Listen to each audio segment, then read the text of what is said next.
guys, balik lagi di podcast Sejarah Minat.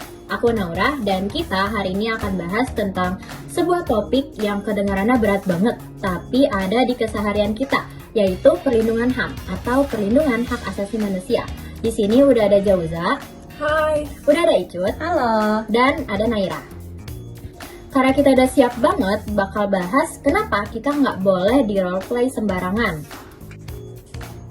Siap banget nih Naura. Jadi gini, HAM itu intinya hak kalian sebagai manusia dari lahir, bukan dikasih negara. Tapi itu tuh udah universal dan gak bisa dicabut. Oh gitu ya Cut, berarti kalau sejarahnya kenapa sih orang zaman dulu tuh perlu bikin aturan HAM? Dan siapa yang bikin ribet sampai harus ada Magna Carta? Nah itu tuh yang bikin ribet. Biasanya yang punya kekuasaan absolut kan raja-raja dulu. Jadi Magna Carta di tahun 1215 itu intinya bilang raja pun tuh nggak kebal hukum. Itu tuh cikal bakal dari si HAM. Nah puncaknya itu setelah Perang Dunia Kedua. Jadi PBB itu bikin UDHR tahun 1948. Nah intinya itu jangan sampai ada lagi nih, kalau nggak salah tuh namanya Holocaust. Berarti HAM itu ada 3 fase ya? Iya. Kayak sipil politik, sosial ekonomi, sama solidaritas. Nah bener banget. Nah sipil politik itu hak kamu kalau ngomong dan milih. Nah kalau sosial ekonomi atau ekosop itu hak kamu ketika mendapat pendidikan dan juga kesehatan. Nah di Indonesia sendiri itu kita pakai landasan Pancasila yang kedua, di mana kita itu fokus kepada kemanusiaan dan keadilan. Jadi HAM kita itu harus seimbang gitu. Wih keren banget ya. Sekarang aku mau tanya ke Naira. Nah Naira, basic kita di Indonesia kan Undang-Undang 1945 ya. Terus kapan sih Undang-Undang dasar kita jadi se-aware itu sama HAM? Nah, Undang-Undang dasar kita jadi suara itu sama HAM sejak reformasi guys. Amandemen UUD tahun 2000 itu main changer kita nambah bab XA pasal 28A sampai 28J. Intinya HAM itu fix jadi rule paling dasar di negara kita. Terus ada Undang-Undang nomor 39 tahun 1999 tentang HAM. Ini kayak buku panduan buat pemerintah. Isinya detail banget gitu.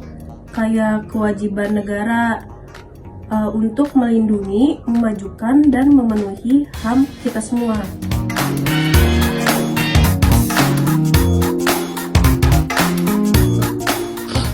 Berarti rulesnya tuh ada ya? Nah sekarang aku mau tanya lagi, kalau ada teman kita nih yang dibully atau haknya dilanggar gitu, kita harusnya lapor kemana sih?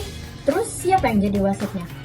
Nah, wasit utamanya itu ada 2 jalur. Yang pertama, jalur non-yudisial, itu ada Komnas HAM. Komnas HAM itu Komisi Nasional HAM. Ini kayak ombudsman HAM. Jadi ombudsman HAM itu kayak mengawasi pelayanan publik. Nah, tugasnya mediasi kasih penyuluhan dan menyelidiki kasus awal. Kalau kalian bingung mau lapor kemana, ke Komnas HAM aja. Kalau misal kasusnya berat banget kayak genosida atau kejahatan terhadap manusia, itu tuh harus lari kemana? Ke Mahkamah Internasional kah? Nggak perlu jauh-jauh sih, karena kita tuh punya pengadilan HAM. Dibentuk pakai Undang-Undang nomor 26 tahun 2000. Pengadilan ini spesialis untuk pelanggaran HAM berat yang sifatnya masif dan sistematis. Intinya negara kita berkomitmen buat ngejar pelakunya sampai dapat. Oh gitu ya. Sekarang aku mau nanya nih ke Jauza. Kalau misalnya dalam kasus berat kayak gitu biasanya saksi takut kan ya? Terus ada yang jagain nggak? Dan siapa lagi yang bantu ngawal di luar lembaga pemerintah? Ada dong, itu tugas lembaga perlindungan dan juga saksi korban.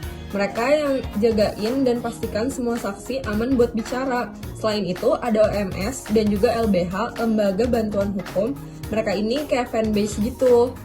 Mereka ngawal pemerintah, kasih bantuan hukum gratis, dan juga berani ngeritik kebijakan yang nyeleneh. Berarti intinya tuh perlindungan HAM itu kayak kerja sama tim gitu ya. Bener banget. Sekarang aku mau nanya bagian yang paling ngeselin banget. Apa tuh? Kenapa sih HAM di Indonesia tuh masih ribet banget dan banyak tantangannya? Tapi sebelum Joza ngejawab, kita bakal masuk ke segmen membuat kreasi.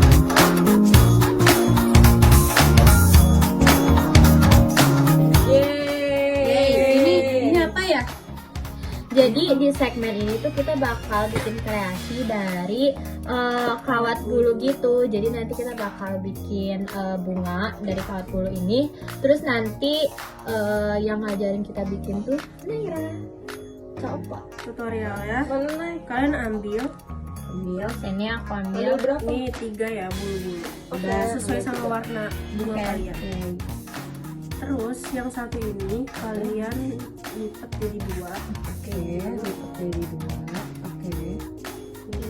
Ini terus Yang satu lagi masukin ke yang tadi ini. Terus dilipat lagi. Oke. Jadi 2 juga. Iya kayak gini. Kayak nyilang. Nyilang gitu. Kayak gini. Gini. Terus satu lagi nih sama Kayak DNA. sama dia dimasukin. Terus dilipat lagi. Oke. Jadi 2. Tapi kemana dimasukin ke yang Dimasukin sini yang tadi. yang awal? Nah ini kan jadi ada 2 nih. Terus yang atas ini nih. Sama. Terus Sebentar. Oke. Yang atas ini kan cuma 1 nih. Dilipat gini. Oh, diputar. Putar-putar. Kayak gitu. Putar-putar. Oh, punya gue Nah, jadi- aku- Iya itu bener kayak gitu bisa. Oh. Diputar gini. Gimana?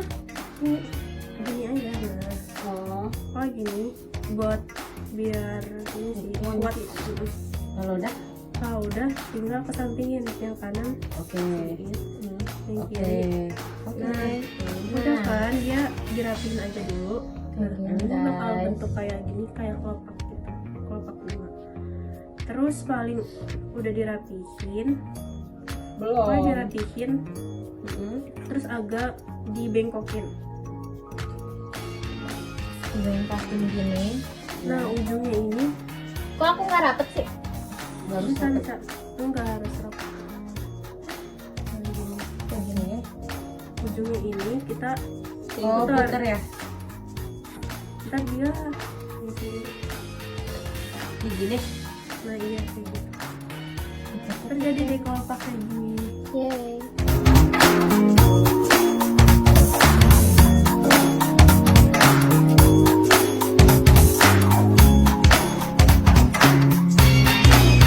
Nih, hasilnya ini hasil dari Naira.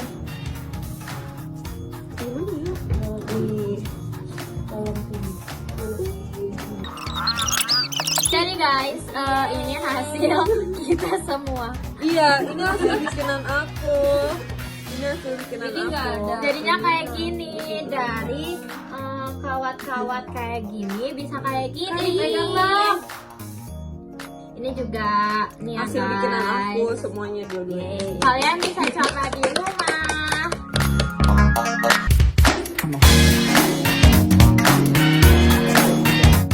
Tantangan nomor 1 itu adalah masalah impunitas. Kasus pelanggaran HAM masa lalu, kayak 65 atau Semanggi. Itu penyelesaiannya stuck di tengah jalan.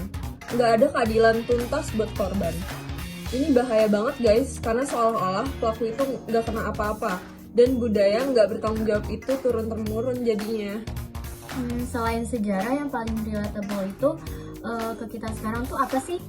Pasti UU ITE kan? Bisa jadi. Naira, kenapa UU ITE itu jadi ancaman buat kebebasan kita di media sosial? Nah betul banget UU ITE ini jadi ancaman bagi kita semua karena di sosmed kan kita bebas ngomong, tapi UU ITE ini sering disalahgunakan kayak pasal pencemaran nama baik itu buat menjerat orang yang kritik atau kasih pendapat berbeda. Intinya UU ini bikin civil space kita sempit dan takut buat berekspresi. Itu melanggar hak sipil kita sendiri.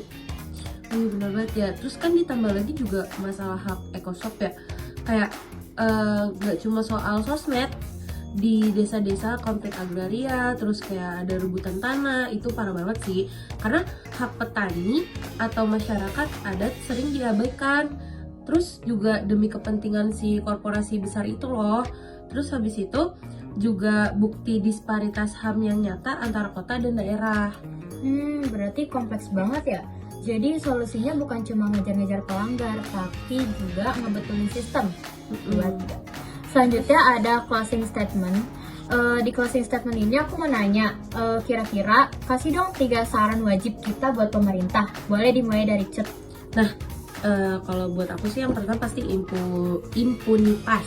Nah, itu dimana pemerintah tuh harus berani untuk tuntasin kasus masa lalu segera ke jenjang seperti pengadilan HAM ad hoc yang efektif dan kasih keadilan ke korban gitu.